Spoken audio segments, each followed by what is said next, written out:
Hello, everyone, and welcome to my YouTube channel.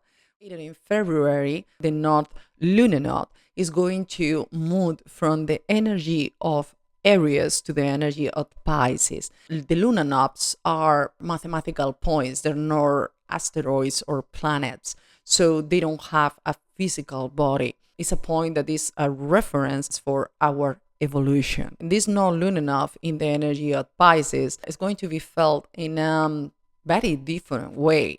In the energy of Aries, the North Lunar Node is moving us to take action because the energy of Aries is ruled by Mars, by our inner warrior.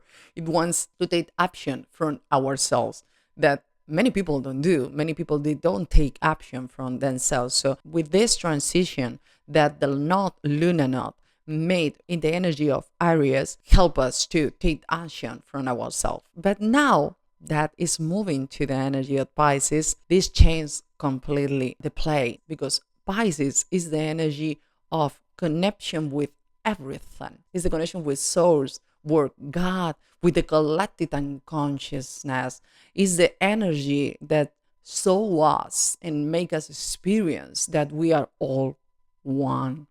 So, well, the energy, the North Lunar Node is moving us to there, to the energy of the inner peace. Also, Pisces is to find bliss, to find the inner peace that is the connection, of course, with the source or God. So during the month of February and for all the time that the North Lunar Node is going to be in Pisces, we're going to have an aim as a point of evolution.